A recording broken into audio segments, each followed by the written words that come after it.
وما آتاكم الرسول فخذوه وما نهاكم عنه فانتهوا وقد قال النبي صلى الله عليه وسلم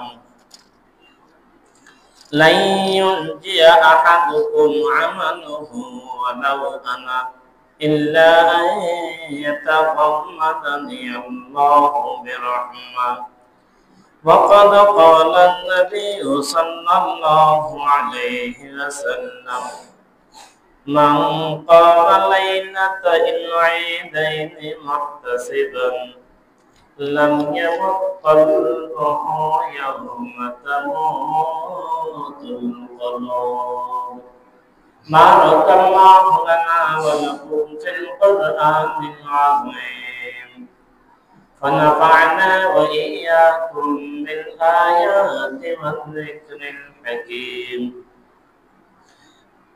أستغفر الله لي ولكم ولسائر المسلمين الحمد لله আল্লাহ পাকের দরবারে লাখো কোটি শুকরিয়া আদায় করছি যিনি আমাদেরকে অত্যন্ত দয়া করে মায়া করে ভালোবেসে আল্লাহ রাব্বুল আলামিনের মহান হুকুম মাহে রমজানের চতুর্থ জুমআর নামাজ আদায়ের লক্ষ্যে মসজিদে সমাবেত হওয়ার তৌফিক দান করেছেন। এজন্য সকলের দিল থেকে শুকরিয়া আদায় করে বলি আলহামদুলিল্লাহ। এবং দরুদ সালাম প্রেরণ করছি মানবতার মুক্তির কান্ডারি, মানবতার মুক্তির দূত आक़ाए नाम ताजदार मदीना सरकार दो आलम अहमद मुस्तफा सल्लल्लाहु अलैहि वसल्लम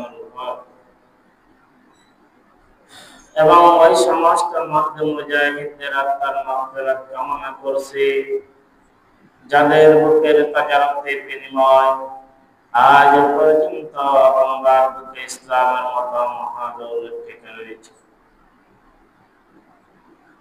সম্মানিত উপস্থিতি, আমি কোরআন হাকিমের দুইখান থেকে দুইখান আয়াত কারিমা তেলাওয়াত করেছি। আল্লাহর হাবিবের দুইটি হাদিস শরীফ তেলাওয়াত করেছি। আল্লাহ পাক যদি তৌফিক দান করেন আয়াত এবং হাদিসের আলোকে কিছু কথা বলবো, মা তৌফিক ইল্লা বিল্লাহ। আজকের দিনে অনেকগুলো বিষয় নিয়ে আলোচনা করা দরকার, কারণ মাহে রমজানের ভিতরে আমরা জুমার নামাজ পাবো না। আবার দীর্ঘ 1 বছর পর্যন্ত লং টাইম পরে আল্লাহ পাক কাকে কখন নিয়ে যান, কাকে রেখে যান, আল্লাহ পাককে ভালো জানেন। আল্লাহ পাক চাইলে আবার আমাদের ভাগ্যে রমজানের জুমা মিলাইতে পারবেন, তিনি না চাইলে রমজানের জুমা আমাদের ভাগ্যে আর জুটবে না। এজন্য প্রিয় হাজরিন, 1 নম্বর হলো রমজান মাসের শেষ জুমা, যেটাকে বলা হয় জুমাতুল বিদা। 2 নম্বর হলো জুমার দিনের ফজিলত। 3 নম্বর হলো আজকে 27শে রমজানের ফজিলত। 4 নম্বর হলো আল্লাহ রাব্বুল আলামিনের যে মাহে রমজানের ফজিলত, অনেকগুলো ফজিলত একত্রিত হয়েছে। জুমার দিনের ফজিলতের ব্যাপারে আমাদের অনেকেরই জানা রয়েছে। আল্লাহ রাসূল এক হাদিসের মধ্যে ইরশাদ করেন, মা মিন মুসলিমিন ইয়াউমাল জুমআতি আও লাইলা ইলাল জুমআ।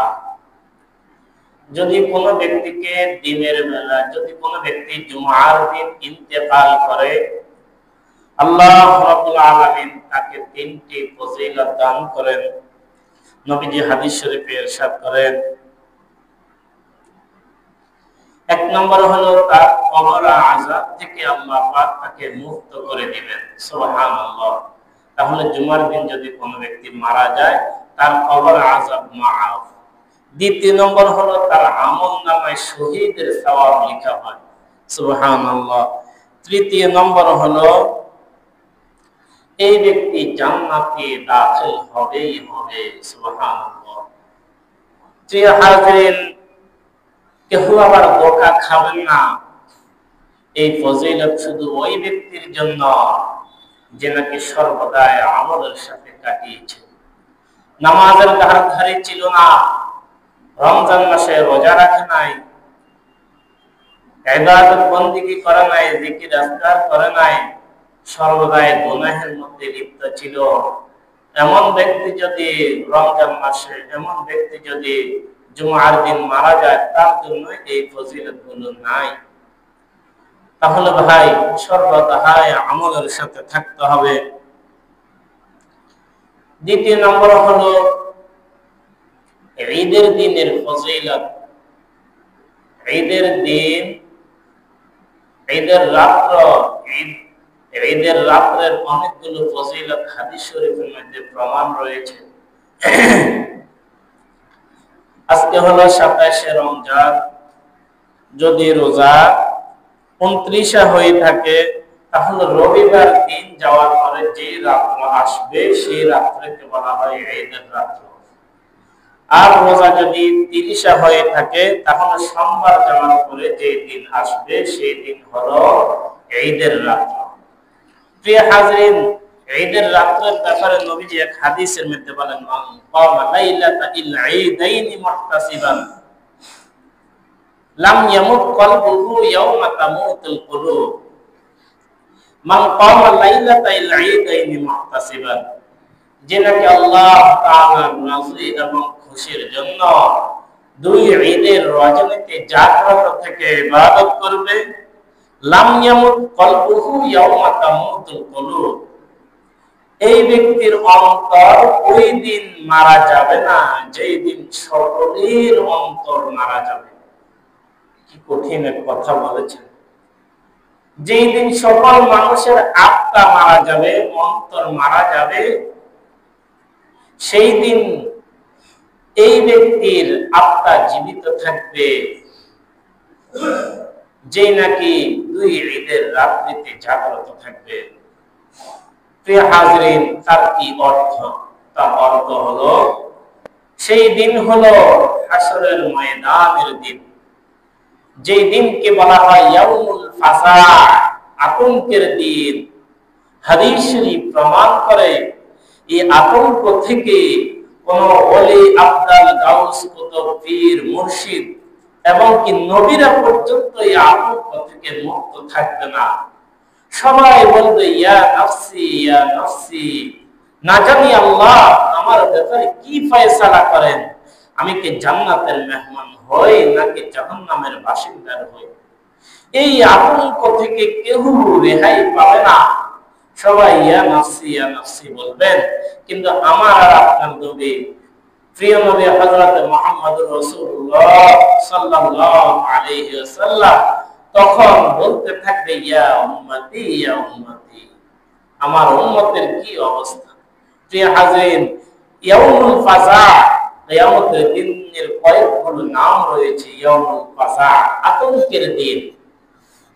ইয়াউমুল হিসাব, হিসাবের দিন। আমরা সূরা ফাতিহার মধ্যে যখন 3 নম্বর আয়াতে পড়ি, তখন দেখতে পাই আয়াতটি হলো মালিকি ইয়াউমিদ্দিন। মালিকি ইয়াউমিদ্দিন, বিচার দিনের মালিক আল্লাহ। বিচার দিনের মালিক বলা হয়েছে। মুফাসসিরিনে কেরাম তাদের তাফসীরের মধ্যে লিখেছেন বিচার দিনের মালিক অর্থ কি, কিন্তু বিচার দিনের বিচারক হওয়ার কথা ছিল। যখন আমরা দেখি কোথাও কোনো বিচার হবে, তখন একজনকে বিচারক নির্ধারিত করা হয়, তিনি যে ফয়সালা দিবেন সেটা দোনো পক্ষ মানতে বাধ্য থাকবে। আল্লাহ রাব্বুল আলামিনের ব্যাপারে বলা হয়েছে আল্লাহ তাআলা বিচার দিনের মালিক। বিচার দিনের মালিক হলো অর্থাৎ তিনি যে ফয়সালা দিবেন, তিনার ইচ্ছা তিনি যদি কোনো গুনাহগারকে জান্নাতের মেহমান বানায়, সেই ব্যাপারে কেউ নাক গলাতে পারবে না। আর কোন নেকওয়ালাকে যদি জাহান্নাম দিয়ে দেয় সেই ব্যাপারেও কোনো নাক গলাইতে পারবে না। অর্থাৎ বডির পাল্লা ভারী হোক, নেকের পাল্লা ভারী হোক, তিনি জান্নাতে দিলেন নাকি জাহান্নামে দিলেন, এটা একমাত্র তিনি মালিক। তিনি যাই ইচ্ছা যখন ইচ্ছা তখন যাই ইচ্ছা তাই করতে পারেন। এই ব্যাপারে কাহার কোনো নাক গলানোর সুযোগ থাকবে না। সেই দিন হলো কিয়ামতের দিন। প্রিয় হাজরিন, সেই দিনে এত আতঙ্কিত থাকবে মানুষ নিজেদের হিসাব দিতে ভুলে যাবে। মানুষের হাই হুতাশের অবস্থা এমন হবে, কিছু কিছু মানুষ নিজেদের গুনাহের কারণে যে গুনাহ করেছে ওই গুনাহের সাগরে হাবুডুবু খাবে। সেইখানে মানুষ হিসাব দিতে গিয়ে অনেক কঠিন হয়ে যাবে। নবীজি যখন সাহাবায়ে কেরামকে কবরের সুয়াল জবাবের হাদিসটি শুনাইলেন, ও আমার সাহাবায়ে কেরাম, যখন কোন মানুষকে দিনের বেলা কবর দেওয়া হোক অথবা রাত্রের বেলায় কবর দেওয়া হোক, একই অবস্থা, অন্ধকারের মধ্যে সে হাবুডুবু খাবে। দিনের বেলা কবর দিল কোন মানুষকে, এটা ধারণা করা যাবে না কবরের ভিতরে আলো ঢুকে পড়েছে, না, সেখানে অন্ধকার। রাত্রে কবর দেওয়া হোক, নবীজির হাদিস, নবীজি বলেন রাত্রে কবর দিলে যে অন্ধকার, দিনে কবর দিলেও সেই অন্ধকার। সেখানে আলো নাই, বাতাস নাই, সাথী নাই, বন্ধু নাই, স্ত্রী নাই, পুত্র নাই, ভাই নাই, কেউ নাই, নিজে একা সেইখানের মধ্যে আসবেন। নবীজি বলেন এই আতঙ্কের ভিতরে, এই অন্ধকারের ভিতরে দুইজন ফেরেশতা এই মুরদারের কাছে আসবে। কার কাছে আসবে ভাই? এই মুরদারের কাছে, যাকে একটু আগে কবরস্থ করা হয়েছে। এই মুরদারের কাছে যখন দুইজন ফেরেশতা আসবে, এই দুইজন ফেরেশতার নাম হলো মুনকার নাকির। মুনকার আর নাকির দুইজন ফেরেশতা। এর কি অর্থ? লোগাতের মধ্যে লিখেছেন মুনকার নাকির শব্দের অর্থ হলো অপরিচিত। অপরিচিত দুইজন ফেরেশতা আসবে। আমরাও তো আমাদের এলাকায় যখন কোন অপরিচিত মানুষকে দেখতে পাই তখন তার খবরাখবর নিই যে ভাই আপনি কোন বাড়িতে আসছেন বেড়ানোর জন্য, আপনি কোন বাড়ির মেহমান। ঠিক তেমনি ভাবে দুইজন ফেরেশতা কবরের মধ্যে আসবে, মুনকার আর নাকির, অপরিচিত দুইজন ফেরেশতা আসবে। আসি তাদের অবস্থা কেমন হবে? হাদিস শরীফ প্রমাণ করে তাদের চক্ষুগুলো হবে নীল বর্ণের, অনেক বড় চক্ষু ওয়ালা হবে, এবং কি চোখগুলো হবে নীল। তাদের শরীরের মধ্যে হেজার কাটার মতো এরকম কাটা থাকবে। হেজা তো অনেকে দেখেছেন, হেজাকে যখন কলা গাছ মারে তখন হেজা আটকে যায়, কাটার সাথে লেগে যায়, হেজা আর উঠে যাইতে পারে না। হাদিস শরীফ প্রমাণ করে মুনকার নাকির দুইজন ফেরেশতা, এই ফেরেশতাদের শরীরের মধ্যে কাটা থাকবে। থানভী রাহমাতুল্লাহি আলাইহি তিনার কিতাবের মধ্যে লিখেছেন যে একজন কবরওয়ালার জন্য এই দুইজন ফেরেশতাকে দেখেই তার শাস্তি যথেষ্ট শুরু হয়ে যাবে। সে দেখে ভয় পেয়ে যাবে, একজন কবরওয়ালা এটাকে দেখে ভয় পেয়ে যাবে। যখন এই হাদিস নবীজি সাহাবায়ে কেরামের সামনে উল্লেখ করলেন তখন সেইখানে ছিলেন খলিফাতুল মুসলিমিন হযরত ওমর ফারুক রাদিয়াল্লাহু তাআলা আনহু। ওমর ফারুক রাদিয়াল্লাহু তাআলা আনহু নবীজিকে প্রশ্ন করলেন, ইয়া রাসূলুল্লাহ, তাহলে সেই আতঙ্ক থেকে কেউ রেহাই পাবে না? আমরা কিভাবে সেই হাসরের ময়দানে এই আতঙ্ক থেকে বাঁচব? তখন নবীজি সাল্লাল্লাহু আলাইহি ওয়াসাল্লাম বলেন, যেই নাকি দুই ঈদের রাত্রিতে জাগ্রত থেকে ইবাদত করবে, আল্লাহর হাবিব হাদিস শরীফে প্রমাণ করে দিয়েছেন যে নাকি দুই ঈদের রাত্রিতে জাগ্রত থেকে ইবাদত করবে, আল্লাহ রাব্বুল আলামিন যখন হাসরের ময়দান কায়েম করে ফেলবেন, সকলের অন্তর মরে যাবে, কেউ উত্তর দিতে পারবে না। কিন্তু ঈদের রাত্রে যারা জাগ্রত থেকে ইবাদত করবে, আল্লাহ রাব্বুল আলামিন তাদের অন্তরকে শক্তিশালী করে দিবে। তারা সুন্দর মতে আল্লাহ তাআলার সামনে দাঁড়িয়ে সমস্ত প্রশ্নগুলোর উত্তর দিতে পারবে। সুবহানাল্লাহ। আমরা জানি হাসরের ময়দানে আল্লাহ রাব্বুল আলামিন প্রতিটি মানুষ থেকে 4টি প্রশ্নের উত্তর দিবেন। এক নম্বর হলো, তোমার সারাটা জীবন কোন কাজে বিলীন করেছ? তোমার সারাটা জিন্দেগি 60 থেকে 70 বছরের এক হায়াত আমি আল্লাহ তোমাকে দিয়েছি, এই হায়াতটুকুকে কোন কাজে বিলীন করেছ? আমার কাছে হিসাব দাও। হিসাব দেওয়া লাগবে। হিসাব দেওয়া ছাড়া এক কদম এই দিক সেই দিক সরানো যাবে না। দ্বিতীয় নম্বর হলো, বিশেষ করে তোমার যৌবনকালকে কোন কাজে কাটিয়েছ? আমি তোমাকে যৌবনকালের একটা হায়াত দিয়েছি। যৌবনে যাই ইচ্ছা তাই তুমি করতে পারো। তুমি চাইলে সারা রাত ইবাদত করতে পারো। খলিফাতুল মুসলিমিন হযরত ওমরের জামানায় একজন সাহাবীকে হযরত খলিফাতুল মুসলিমিন হযরত ওমর বললেন, তুমি কি এই কাজটি করতে পারবে? সে ছিল হাট্টা যুবক। সে বললেন, হুজুর, আমাকে আল্লাহ পাক যে শক্তি দিয়েছে, আমি একজন যুবক, আপনি যদি বলেন এই পাহাড়কে কেটে কেটে আমি ওপার প্রান্তে নিয়ে যাব, আমি যুবকের পক্ষে সম্ভব। সুবহানাল্লাহ। যুবকের ব্যাপারে হাদিস শরীফ রয়েছে, কিয়ামতের ময়দানে দ্বিতীয় নম্বর প্রশ্ন করা হবে যুবকদের ব্যাপারে। যতগুলো যুদ্ধের মধ্যে জয়যুক্ত হয়েছেন সাহাবায়ে কেরাম, প্রতিটা যুদ্ধের মধ্যে যুবকদের কঠিন ভূমিকা ছিল। খালিদ বিন ওয়ালিদ একজন যুবক, হাট্টা নওজওয়ান ছিলেন। তিনি যতটা যুদ্ধে অংশগ্রহণ করেছেন, প্রতিটা যুদ্ধে মুসলমানরা বিজয় হয়েছেন। এজন্য প্রিয় হাজিরিন, আল্লাহ রাব্বুল আলামিন দ্বিতীয় নম্বর প্রশ্নের উত্তর নেবেন যে তোমার যৌবনকালকে কোন কাজে বিলীন করেছ। তৃতীয় নম্বর হলো, তুমি মাল দৌলত টাকা পয়সা কোথায় থেকে অর্জন করেছ? কি সুদের টাকা না ঘুষের টাকা? ভাইয়ের সম্পদ চুরি করে নিজের নামে লেখাইছ, নাকি ভাইয়ের দোকান ভাড়া নিজের পাউন্ডে ঢুকাইছ? তুমি কিভাবে ধন সম্পদ উপার্জন করেছ? হাসরের ময়দান আল্লাহ তাআলার দরবারে আসামির কাঠগড়ায় দাঁড়িয়ে আমাকে আপনাকে জবাব দেওয়া লাগবে।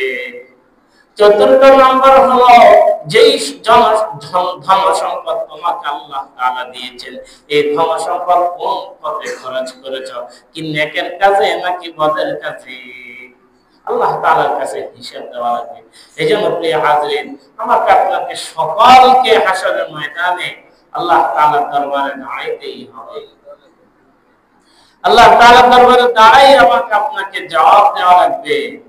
কোন পথে আমার সময়গুলো খরচ করেছি, কোন পথে আমার জিন্দেগিটাকে কাটাইছি, আল্লাহ তাআলার দরবারে আমাকে আপনাকে জবাব দেওয়া লাগবে।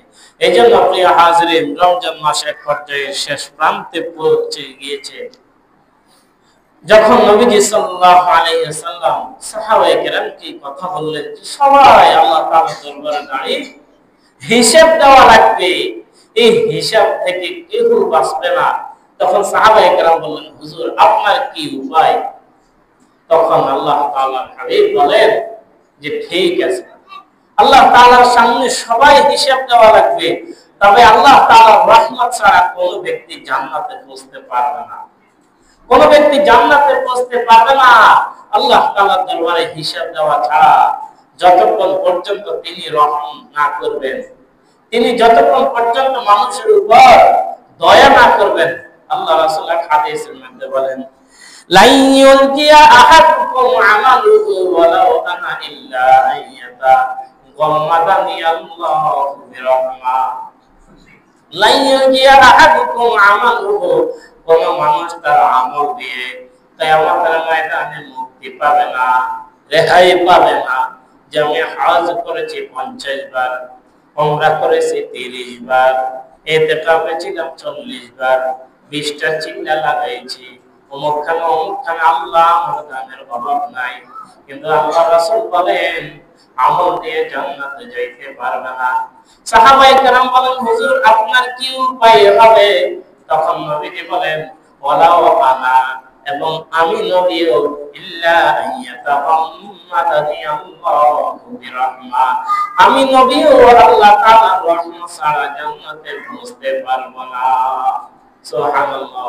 প্রিয় হাজির, এইজন্য আমল তো আমরা করবই, তবে সর্বদা আমলকে মুক্তির পুঁজি বানানো যাবে না। আমলকে মুক্তির পুঁজি বানানো যাবে না। আমল তো করবই, আমলকে মুক্তির পুঁজি বানানো যাবে না। আমল করব, আমলকে অস্বীকার করা যাবে না, আমলকে অস্বীকার করা যাবে না। এজন্য প্রিয় হাজরিন, আমল সে জিंदगी बनती है जन्नत भी और जहन्नम भी, ये खाक की अपनी फितरत से ना नूरी है ना नारी। আমরা কেউ দুনিয়াতে আসার সময় আল্লাহ তাআলা আমাদেরকে নির্ধারিত করে বলে দেয় নাই যে তুমি জান্নাতি তুমি জাহান্নামী। আমলের দ্বারা, আমল করতে করতে হাদিস শরীফ প্রমাণ করে নিজেকে গলায় দিতে হবে, নিজেকে এরকম মাটির সাথে মিশিয়ে দিতে হবে আমল করতে করতে। কিছু মানুষ কাজ করতে করতে নিজেকে হয়রান করে ফেলে, ঠিক তেমনি ভাবে আমল করতে করতে এইভাবে নিজেকে গলায় দিতে হবে, আমল করতে হবে। এজন্য প্রিয় হাজরিন, আমল করে আল্লাহ তাআলাকে রাজি খুশি করতে হবে। প্রিয় হাজরিন, তাহলে কি বুঝলাম? এক নম্বর হলো এই রমজান মাসে যে আমলগুলো আমি করেছি এরপরেও আমি আমল থেকে দূরে সরব না। এই মাসে আমি ট্রেনিং দিয়েছি, আপনারা অনেকেই জানেন, যেই জায়গায় যুদ্ধ চলে কাফেরদের সাথে জিহাদ করা হয়, সেই জায়গায় কিন্তু ট্রেনিং দেওয়া হয় না। ট্রেনিং কেন্দ্র কিন্তু ভিন্ন। ডাক্তার সাহেবরা দোকানে আসি রোগীর চিকিৎসা করে, এখানে কিন্তু ডাক্তার সাহেবদেরকে ট্রেনিং দেওয়া হয় না। ইমাম সাহেবরা এখানে আসি ইমামতি করবে, এখানে ট্রেনিং দেওয়া হয় না। ট্রেনিং কেন্দ্র কিন্তু ভিন্ন। সেখান থেকে সে যেই পরিমাণ ট্রেনিং অর্জন করতে পারবে, নুরানি ট্রেনিং সে যেই পরিমাণ দিতে পারবে, পোলাপানকে সেই পরিমাণ উঠাইতে পারবে। এইভাবে ট্রেনিং কেন্দ্র ভিন্ন, ট্রেনিং থেকে যে শিক্ষা অর্জন করবে এটাকে বাস্তবায়ন করার জায়গা ভিন্ন। এই 11 মাসের সর্দার মাসের নাম হলো রমজান মাস। কোন মাস ভাই? রমজান মাস। এই রমজান মাসে আমরা ট্রেনিং দিয়েছি, আলহামদুলিল্লাহ। ইফতার সামনে রয়েছে কিন্তু আযানের অপেক্ষা রয়েছি, আল্লাহ তাআলার হুকুম আসে নাই বিদে আমি ইফতার খাই না। এইভাবে নিজেকে গলাইতে হবে, আল্লাহর হুকুম আছে কিনা। আমি যেন ওর বাড়িতে চুরি করার জন্য ঢুকতেছি, আমি যেন মাপের মধ্যে কম দিতেছি, আমি যেন অন্যকে খারাপ পথের রাহবারি করতেছি, আমি যেন অন্যকে অসৎ পথের সন্ধান দিচ্ছি, এটা কি আসলে আমার আল্লাহর হুকুম আছে কিনা। আমাকে এই ট্রেনিং থেকে শিক্ষা অর্জন করতে হবে। ফজরের সময় আলহামদুলিল্লাহ মানুষ 20 মিনিট আগে এসে বসে থাকে নামাজ পড়ার জন্য। অন্যান্য নামাজেও সেম একই ক্যাটাগরি, সেম একই সিস্টেম, সবাই নামাজের দিকে দৌড়াচ্ছে। প্রিয় হাজরিন, এই 1 মাসের ট্রেনিং থেকে আমাকে শিক্ষা অর্জন করতে হবে, এই রমজানের পরেও যেন আমার আমল আমাকে দূরে না সরায়। প্রিয় হাজরিন, একটি বিষয় সেটা হলো সদকায়ে ফিতির। সদকায়ে ফিতির প্রতিটি নাম বালেগ আকিল মান পুরুষের উপর নারীর উপর ওয়াজিব।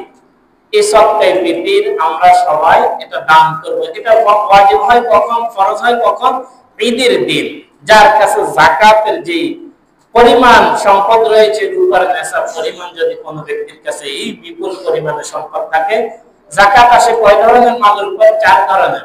নগদ টাকা, ব্যবসায়িক পণ্য, রূপ স্বর্ণ এবং রূপা। এই 4 ধরনের মাল মিলে যদি কোনো ব্যক্তির কাছে রূপার নেশাব পরিমাণ হয়ে যায়, স্বর্ণ কিছু আছে, রূপা কিছু আছে, নগদ টাকা কিছু আছে, ব্যবসায়িক পণ্য রয়েছে, আপনি সবগুলোকে হিসাব করলে রূপার নেশাব হয় না, তাহলে ধরতে হবে ঘরের মধ্যে যে অগ্রিম অতিরিক্ত মাল সামানা রয়েছে, যেমন ঘরের মধ্যে বিছনা চাদর রয়েছে 40টা, জিন্দিগি তো এগুলো করা লাগে না, তাহলে আপনি 10 টাকা ধরে বাকি 30 টাকার দাম উঠাইবেন।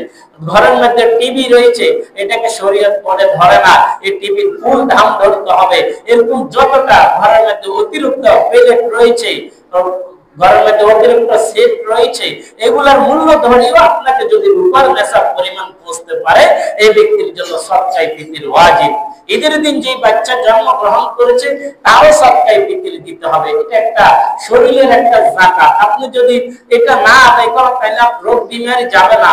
এটা সাদকাতু তারুদ্দুল বালা ওয়া তাযীদু ফিল উমর। হাদিস শরীফে রয়েছে, নবীজি বলেন সদকা বলা মুসিবত দূর করে, উমর হায়াতকে বৃদ্ধি করে দেন। তাহলে এই সদকায়ে ফিতর আমরা দান করব। একের সদকায়ে ফিতর কমপক্ষে 125 টাকা করে আমরা দেওয়ার জন্য চেষ্টা করব। এই সদকায়ে ফিতর চাইলে আপনার ফুল 125 টাকা একজন গরিবকেও দিতে পারবেন। আবার এটাকে কয়েক ভাগ করতে পারবেন। হ্যাঁ, তবে 8 আনা 1 টাকা 5 টাকা করে দেওয়া নিষেধ। এই পরিমাণ একজন ফকিরকে দেওয়া যার দ্বারা সে ছোট্টখাটো একটা হাজত পূরণ করতে পারে। তাকে 50 টাকা দিলেন, সে 50 টাকা দিয়ে একটা মেসওয়াক কিনতে পারলো, একটা টুপি খরিদ করতে পারলো। আবার কয়েকজনের ঘরের 4 জন সদস্য সকলের সদকায়ে ফিতর একজনকে দিয়েছেন, হ্যাঁ অসুবিধা নাই। এজন্য প্রিয় হাজরিন, ঈদের দিন সদকায়ে ফিতর ওয়াজিব হয়। তবে আমি যদি পারি এর আগে আগে আদায় করে দিব। ঘরের যতজন রয়েছে, আপনার ছেলে রয়েছে, বালেক ছেলে, আপনার ছেলের পক্ষ থেকে আপনার সদকায়ে ফিতর আদায় না করলেও চলবে, না করলে আপনি গুনাহগার হবেন না। হ্যাঁ, যদি দিয়ে দেন তাহলে আদায় হয়ে যাবে। বিবির পক্ষ থেকে বিবি দিবে, যদি আপনি দিয়ে দেন আদায় হয়ে যাবে। আল্লাহ পাক আমাদের প্রত্যেককে সদকায়ে ফিতর ঈদের মাঠে আসার আগে আগে দিয়ে দেওয়ার তৌফিক দান করুন, আমিন। ঈদের দিনের কিছু সুন্নাত, 1 নম্বর হলো অতি তাড়াতাড়ি সকালবেলা ঘুম থেকে ওঠা। ও ভাই, অতি তাড়াতাড়ি ঘুম থেকে উঠলে কি লাভ হবে? ফজরের নামাজটা জামাতে পড়া যাবে। অথচ আমার নিজের অভিজ্ঞতার আলোকে, আজকে 16 বছরের ইমামতির অভিজ্ঞতার আলোকে আমি দেখি ঈদের দিন সবচেয়ে অবহেলিত মসজিদগুলো, অধিকাংশ মানুষ রাত্রে কেনাকাটা করে, আতশবাজি করে, ফটকা ফুটায়, ফজরের নামাজ ঘুমের মধ্যে কাটায়। কি এটা কি কোনো বুদ্ধিমানের কাজ? একটা মাস আপনি ইবাদত করলেন, ফজরের নামাজটা ঘুমের মধ্যে শেষ করে দিলেন। না, আমরা তাড়াতাড়ি ওঠার জন্য চেষ্টা করব। ঈদের দিন ফজরের নামাজ আমরা মসজিদে আসি পড়ব। ইনশাআল্লাহ রাজি আছি তো ভাই? ইনশাআল্লাহ আমাদের সবাই আমরা মসজিদে আসি পড়ব। এবং ঈদের দিনে আরেকটি সুন্নাত মেসওয়াক ব্যবহার করা। নবীজি একটা সুন্নাত, একটা মেসওয়াক ব্যবহার করা। 3 নম্বর সুন্নাত হলো গোসল করা। 4 নম্বর হলো দামি না, নতুন না, উত্তম কাপড় পরিধান করা। আপনার উত্তম কাপড় যেটা রয়েছে এটাকে একটু আয়রন করে নেবেন, এটা পরিধান করে আসবেন। সুগন্ধি ব্যবহার করব। এক রাস্তা দিয়ে আসবো, আসার সময় তাকবীর বলবো, আল্লাহু আকবার, আল্লাহু আকবার, লা ইলাহা ইল্লাল্লাহ, আল্লাহু আকবার, আল্লাহু আকবার, ওয়ালিল্লাহিল হামদ।